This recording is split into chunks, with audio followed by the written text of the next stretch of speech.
नमस्कार। मैं M.K. Shah astrologer Karmanyavadika astro channel में आपका हार्दिक अभिनंदन।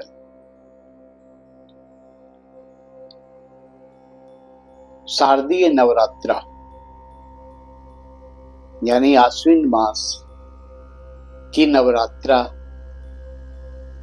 प्रारंभ होने वाली है। पितृपक्ष अमावस्या के बाद दिनांक 22 सितंबर 2025 से नवरात्रा प्रारंभ होगा। आइए इस विषय पर हम और आप मिलके कुछ विशिष्ट चर्चा करते हैं। 22 सितंबर को घट स्थापना का, कलश स्थापना का शुभ मुहूर्त सुबह 6:09 से सुबह 8:06 तक रहेगा। किसी कारणवश अगर इस समय में घट स्थापना, कलश स्थापना नहीं कर सके तो अभिजीत मुहूर्त में जो 11:49 से दोपहर 12:38 तक रहेगा, उसमें आप कलश स्थापना कर सकते हैं। शुभ फलों की प्राप्ति होगी। शुभ समय में कलश स्थापन शुभ फलों को देने में अच्छा रहता है। माता दुर्गा इस नवरात्रि में हाथी पर आ रही है। उनका आगमन गज वाहन है और विजयादशमी के दिन जो उनका प्रस्थान होगा वो नर वाहन पर होगा, यानी मनुष्य के ऊपर वो जाएंगे। गज वाहन पर आना, नर वाहन पर जाना, ये अच्छा संकेत है। शुभ फलों की प्राप्ति का संकेत है, सुख समृद्धि का संकेत है। दूसरी बात, इस बार नवरात्रि 9 दिनों की नहीं 10 दिनों की होने वाली है। पितृपक्ष में एक तिथि के क्षय होने के कारण नवरात्रि में एक तिथि विशेष हो गया है, जिसके कारण नवरात्रि 9 नहीं 10 दिनों की होने जा रही है। मैं आपको बता देता हूं कि कौन सी तिथि 2 दिन तक रहेगी। 22 तारीख को कलश स्थापन, प्रथम पूजा। 23 तारीख को द्वितीय पूजा। 24 तारीख को तृतीय पूजा। 25 तारीख को चौथी पूजा, चतुर्थी। 26 को भी चौथी पूजा, यानी 25 और 26 ये 2 तिथि में चौथी पूजा रहेगी। 27 तारीख को पंचमी, स्कंद माता की पूजा। 28 तारीख को षष्ठी, छठवीं पूजा, जिस दिन बेल पूजा का आयोजन भी होता है। और 29 तारीख को महारात्रि निशा पूजा और जागरण। हमारे यहाँ परंपरा है कि हम बहुत लोगों में, बहुत घरों में जागरण किया जाता है, जिसमें अपने नए वस्त्रों को जगाया जाता है, वस्तुओं को जगाया जाता है माता के सामने रख करके। तो वो जागरण हम सप्तमी के दिन 29 तारीख को करेंगे। 30 तारीख को महाअष्टमी, जो माताएं बहनें अष्टमी का व्रत करती हैं वो 30 को व्रत करेंगी और 1 तारीख को उसका पारण होगा, नवमी के दिन। अष्टमी तिथि 29 तारीख को संध्या 4:31 से 30 तारीख को संध्या 6:06 तक अष्टमी तिथि रहेगा। यूं तो अष्टमी तिथि का व्रत बहुत माताएं बहनें निर्जला करती हैं, लेकिन बहुत माता बहनों को अष्टमी की तिथि खत्म होने के बाद चाय और शरबत लेने की आदत होती है। ऐसी माताएं बहनें जिन्हें अष्टमी तिथि के खत्म होते ही नवमी तिथि के प्रवेश करते ही चाय और शरबत लेने की आदत है, वो 30 तारीख को व्रत करेंगी और 30 को ही संध्या 6:06 के बाद जब नवमी का प्रवेश होगा तो वहां चाय और शरबत प्राप्त कर सकती हैं, ग्रहण कर सकती हैं। 1 तारीख को नवमी तिथि होगा और 2 तारीख को विजयादशमी, अपराजिता पूजा और माता का गमन, माता का प्रस्थान। इस तरह से 10 दिनों की पूजा हमारे यहां होगी।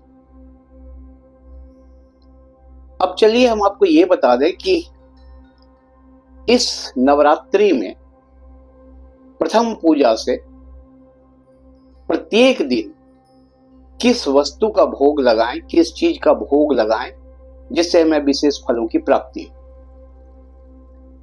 तो प्रथम पूजा के दिन सफेद चीजों का भोग लगाना चाहिए। सफेद रसगुल्ला भी हो सकता है, सफेद बर्फी भी हो सकता है। गाय के घी से बनी हुई चीजें हो तो अति उत्तम, और उससे समस्त रोगों से मुक्ति मिलती है, समस्त रोगों से मुक्ति मिलती है। द्वितीय पूजा के दिन मिश्री, चीनी, शक्कर और पंचामृत उसका भोग लगाएं। लंबी आयु का वरदान प्राप्त होगा और सौभाग्य की प्राप्ति होगी। तृतीय पूजा के दिन दूध से बनी चीजों का भोग लगाएं, सभी दुखों का नाश होगा। चौथे पूजे के दिन मालपुए का भोग लगाएं तो बुद्धि और निर्णय क्षमता में विकास होगा। पांचवें पूजा के दिन केले का और शहद का भोग लगाना उत्तम होगा, इससे उत्तम ज्ञान का विकास होगा। छठे पूजा के दिन शहद का भोग लगाएं तो सौंदर्य की प्राप्ति होगी। सातवें पूजा के दिन गुड़ का नैवेद्य लगाएं, गुड़ का नैवेद्य का भोग लगाएं तो सुख समृद्धि की प्राप्ति होगी। और अष्टम पूजा के दिन यानी अष्टमी के दिन नारियल का भोग लगाएं तो मनोकामना पूर्ण एवं सुख समृद्धि की प्राप्ति होगी। नवमी के दिन विभिन्न प्रकार के अन्न का आप भोग लगा सकती हैं, जैसे हलवा हुआ, पूरी हुआ, खीर हुआ, पुए हुए, चना हुआ, विभिन्न प्रकार के अन्न का भोग आप उन्हें लगा सकती हैं। सभी प्रकार की सुख और शांति की प्राप्ति होगी। एक विशेष बात यह है कि यदि नवमी के दिन आप तिल का भोग लगाते हैं तो अकाल मृत्यु का जो भय है उससे छुटकारा प्राप्त हो जाएगा। तो याद रखें, इसे नोट भी कर लें आप, ज्यादा बढ़िया रहेगा। अब आइए चलते हैं कि हमारे यहां नवरात्रि में कैसे पाठ किया जाए। नवरात्रि का मतलब है 9 दिनों का पाठ, यानी प्रत्येक दिन 13 अध्याय का पाठ करना 9 दिनों तक, उसे कहते हैं नवरात्रि। यानी प्रत्येक रात्रि में माता दुर्गा को संपूर्ण पाठ समर्पित है। जो अध्यात्म में हैं, जो समर्पित हैं, जिनके पास समय है, रुचि है, ज्ञान है, वो तो करेंगे ही। लेकिन आज के परिवेश में बहुत ऐसे लोग हैं जो समर्पित तो हैं, अध्यात्म में तो हैं, किंतु उनके पास समय नहीं है कि वो प्रतिदिन 13 अध्याय का पाठ कर सकें, संपूर्ण पाठ कर सकें। ऐसे व्यक्तियों के लिए 9 दिन में एक पाठ यानी 13 अध्याय संपूर्ण कर देने से भी नवरात्रि का संपूर्ण फल प्राप्त हो जाता है। तो वो कैसे करेंगे? प्रथम पूजा के दिन कवच, अर्गला, कील ये सब दिन करना है। कवच, अर्गला, कील प्रथम पूजा से 9वीं तक कंपलसरी है, करना है। उसके अलावा प्रथम पूजा एक अध्याय, प्रथम अध्याय, द्वितीय पूजा को द्वितीय और तृतीय अध्याय, तृतीय पूजा को चतुर्थ अध्याय, कवच, अर्गला, कील करते जाना, चतुर्थ अध्याय, 4 पूजा को पंचम अध्याय, षष्ठम अध्याय और सप्तम अध्याय, 6 पूजा को दसम अध्याय, एक अध्याय, दसम अध्याय, कवच, अर्गला, कील और दसम अध्याय, 7 पूजा को एकादश और द्वादश अध्याय, 8 पूजा को त्रयोदश अध्याय, 13वां अध्याय, कवच, अर्गला, कील और 13वां अध्याय। इस तरीके से अष्टमी तक आपके पूरे 13 अध्याय पूर्ण हो जाते हैं। नवमी के दिन आपको क्षमा प्रार्थना, पूजन, हवन, आरती करके निवृत्त होना है। तो ये विधि है जिससे आप 9 दिन में नवरात्रि के फल को प्राप्त कर सकते हैं। अब कुछ लोग ऐसे भी हैं जिनके पास इतना भी समय नहीं है कि हम इतना भी समय दे सकें, लेकिन इच्छा है, इच्छा शक्ति बहुत तेज है, माता के प्रति श्रद्धा भी बहुत तेज है, लेकिन समय अभाव बहुत ज्यादा है। तो उनके लिए शास्त्रों में है कि प्रथम पूजा से लेकर 9वीं पूजा तक प्रतिदिन सिद्ध कुंजिका स्तोत्र का पाठ करें। सिर्फ सिद्ध कुंजिका स्तोत्र का पाठ करें, संपूर्ण नवरात्रि का फल प्राप्त होगा। तो ये थे पाठ करने की विधि, कैसे हम करेंगे, क्या करेंगे, नहीं करेंगे, हाँ करेंगे। 9वीं के दिन जब हम कंचक खिलाते हैं, कन्या पूजन करते हैं, तो आपको मैं बता दूं कि 4 प्रकार की कन्या पूजन होती है। उसमें कोई भी आप कर सकते, कोई एक करना है आपको। तो ब्राह्मण कन्या, क्षत्रिय कन्या, वैश्य कन्या, शूद्र कन्या। ब्राह्मण कन्या को पूजन करने से, ब्राह्मण कन्या को भोजन कराने से आपकी इच्छाओं की पूर्ति होती है।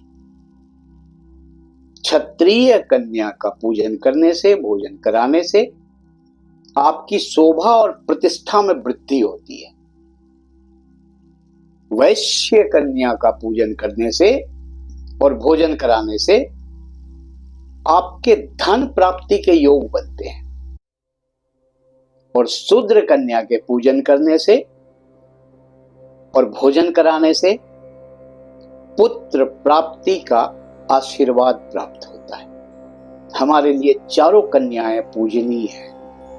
जो आपको मिले, जिस तरह की आपकी मनोकामना हो, उस आधार पर आप कन्या पूजन कर सकते हैं, लाभ की प्राप्ति होगी। अब एक बार और आपको ये बताना है हमको कि राशि अनुसार हमें माता के 9 रूपों में से किस रूप की आराधना और पूजा करनी चाहिए जिससे हमें अति विशिष्ट लाभ की प्राप्ति होगी। तो चलिए ये भी जान लेते हैं। मेष, वृश्चिक और धनु, इस 3 राशि वालों को माता के प्रथम रूप शैलपुत्री की आराधना करनी चाहिए, उनकी पूजा करनी चाहिए, जिससे उन्हें विशिष्ट लाभ की प्राप्ति होगी। वृषभ एवं तुला राशि, ऐसे जातकों को ब्रह्मचारिणी की पूजा करनी चाहिए, माता के ब्रह्मचारिणी रूप की पूजा करनी चाहिए, विशेष लाभ की प्राप्ति होगी। मिथुन, कर्क और कन्या राशि वालों को माता के चंद्र घंटा रूप की पूजा करनी चाहिए, आराधना करनी चाहिए। इससे उन्हें विशिष्ट लाभ की प्राप्ति होगी। सिंह राशि वालों को माता के कालरात्रि रूप की पूजा करनी चाहिए, विशेष फलों की प्राप्ति होगी। मकर, कुंभ और मीन राशि वालों को माता के सिद्धिदात्री रूप की पूजा करनी चाहिए, उससे उन्हें अति लाभ की प्राप्ति होगी, विशिष्ट लाभ की प्राप्ति होगी। तो ये थे हमारे किसको क्या लाभ होगा, किस तरह लाभ होगा, किस चीज से लाभ होगा, क्या भोग लगाना चाहिए, किस राशि वाले को किस तरह पूजा करनी चाहिए और कौन सा तिथि कब है, ये संपूर्ण विवरण मैं आपके सामने रख चुका हूं। उम्मीद करता हूं इस वीडियो को देखने के बाद आपको निश्चित तौर से इस पूजा में कुछ जानकारी रहेगी, कुछ लाभ प्राप्त करेंगे। यदि मेरा वीडियो अच्छा लगा हो, हाँ एक बात और बता दूं जाते जाते, कुछ लोग कहते हैं कि बंगला पद्धति से पूजा हो तो पूजा अति भव्य होती है। कुछ लोगों का कहना है कि मिथिला पद्धति से पूजा हो तो पूजा बहुत भव्य होती है। कहीं जाते भी हैं, पूजा करते हैं, व्रत रखते हैं, नवरात्रा का व्रत में हैं, लेकिन वहां जाते हैं, पूजा करते देखते हैं तो लगता है क्या पूजा कर रहा है। मेरा मानना है कि पूजा में पद्धति कोई मायने नहीं रखता है, चाहे वो बंगला पद्धति हो, चाहे वो मिथिला पद्धति हो। पूजा तो हृदय पद्धति से होना चाहिए। हृदय तल से पूजा करें, हृदय पद्धति से पूजा करें।